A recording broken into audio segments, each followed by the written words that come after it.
बहुत बहुत धन्यवाद अध्यक्ष महोदय समय देने के लिए। और साथ ही मैं धन्यवाद देना चाहूँगा हमारे रेल मंत्री जी का, जो इतनी देर तक आप यहाँ बैठकर सबके सुझाव ले रहे हैं।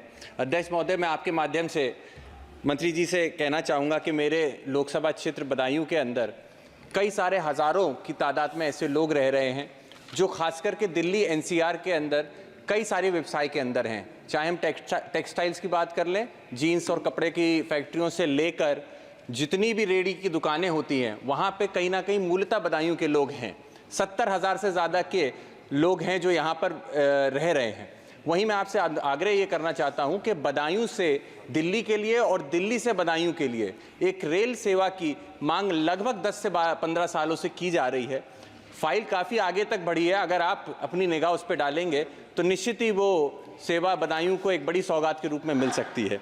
वहीं मैं आपसे अनुरोध ये भी करना चाहूँगा कि उज्जैनी से बदायूं और सहसवान होकर बबराला, जो बबराला गुन्नौर में क्षेत्र पड़ता है, वहाँ तक अगर एक रेल सेवा शुरुआत होगी तो वो भी बहुत ही कारगर साबित होगी। तीसरा और आखिरी बिंदु मेरा आपसे यही होगा कि एक रेल की सेवा बदायूं से, जो हमारे उत्तर प्रदेश की राजधानी है लखनऊ, और लखनऊ से वापस अगर चलेगी तो ये एक बहुत बड़ी सौगात होगी। साथ ही मैं आपसे अनुरोध ये भी करूँगा कि रेल के अंदर जो खाने का और पेंट्री का काम चलता है, उसमें जो पानी के रेल नीर जो आपने किया है, वो सब्सिडाइज रेट पे पानी देता है पैसेंजर्स को। वहीं पे आपके यहाँ के जो कर्मचारी हैं, कई जगह पे देखा जाता है कि वो प्राइवेट कंपनीज के पानी को, जो ज़्यादा रेट के होते हैं, मार्जिन के होते हैं, उनको बेचने का काम करते हैं। उस पर भी रोक अगर लगेगी तो निश्चित ही हमारे जो गरीब तबके के लोग हैं उनका फ़ायदा होगा।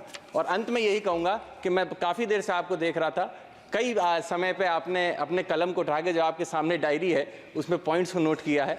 अगर मैं नौजवान हूँ, एक आपका कई चीज़ें सीखने को मौका मिलेगा। अगर उस कलम को उठा के मेरी ये मांग है आप लिख लेंगे तो एक संतुष्टि दिल को भी हो जाएगी। सर बहुत बहुत धन्यवाद अध्यक्ष महोदय, बहुत बहुत धन्यवाद। श्रीमती कमलजीत सरावत।